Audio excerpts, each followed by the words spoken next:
मई का महीना था। आसमान से जैसे आग बरस रही थी। धूप ऐसी थी कि जमीन पर पैर रखना भी मुश्किल हो रहा था। और इसी गर्मी में गांव के चौराहे पर थुंग थुंग नारियल पानी बेच रहा था। आ जाओ भाई आ जाओ, गर्मी ने बना दिया है तंदूर, तो आओ और पियो बर्फ जैसे ठंडा और शहद से भी मीठा नारियल पानी। थुंग थुंग की आवाज सुनते ही गांव के चौराहे पर लोगों की भीड़ लग जाती थी। थुंग थुंग के पास गांव के किनारे एक खूबसूरत नारियल का बाग था। उसके बाग के नारियलों का पानी इतना मीठा और इतना ठंडा होता था जैसे किसी ने उसमें शहद घोला हो। इसलिए गर्मी में उसका नारियल पानी पीते ही लोगों को सीधा सुकून मिल जाता था और इसलिए उसकी दुकान पर भीड़ हमेशा रहता था। लेकिन इस भीड़ को देखकर सामने वाले चौराहे पर खड़े रंगा का दिमाग गर्मी और जलन से खराब हो रहा था, क्योंकि रंगा की भी नारियल की दुकान थी, लेकिन उसने सस्ते और पुराने नारियल भर लिए थे, इसलिए लोग उसकी तरफ देखते भी नहीं थे। एक दिन रंगा थुंग थुंग के पास गया और पूछा, अरे भाई क्या जादू कर रखा है तू, लोग सिर्फ तेरे पास ही क्यों आते हैं? थुंग थुंग ने कहा,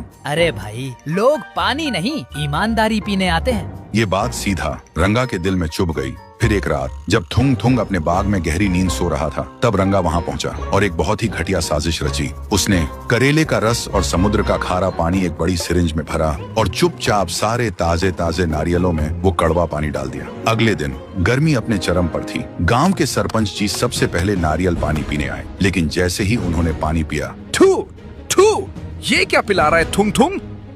ये नारियल इतना कड़वा क्यों है? आसपास खड़े बाकी लोगों ने भी अपने नारियल पिए और सभी चिल्ला उठे। फिर थुंग थुंग ने खुद छक्कर देखा और वह हैरान रह गया। उसने हाथ जोड़कर सबसे माफी मांगी और कहा कि उसे नहीं पता ये कैसे हुआ, पर किसी ने उसकी एक न सुनी और उसे गांव से भगा दिया गया। इधर थुंग थुंग के जाते ही रंगा की लॉटरी लग गई। सारा गांव अब रंगा से नारियल लेने लगा। अब रंगा बहुत खुश था कि उसकी चाल कामयाब हो गई, पर धीरे धीरे गांव वालों को रंगा के नारियल में अजीब सी बदबू और स्वाद का एहसास होने लगा। और जब गांव वाले पूछते तब रंगा हमेशा एक ही बहाना बनाता, मौसम बदलने से ऐसा हो रहा है चाचा। फिर एक दिन गांव का एक लड़का फुटबॉल खेल रहा था। तभी वह जोर से किक मारता है और बॉल सीधा रंगा की खिड़की के पास चली जाती है। लेकिन जब वह लड़का बॉल लेने गया तो उसने खिड़की से जो देखा उसके होश उड़ गए। रंगा गंदे पानी और सस्ती चीनी का घोल बनाकर सिरिंज से पुराने नारियलों में भर रहा था और उसकी बीवी गुस्से में चिल्ला रही थी, बंद कर दे ये पाप, थुंग थुंग को निकलवा दिया, अब तू भी जाएगा। लेकिन रंगा चिल्लाकर बोलता है,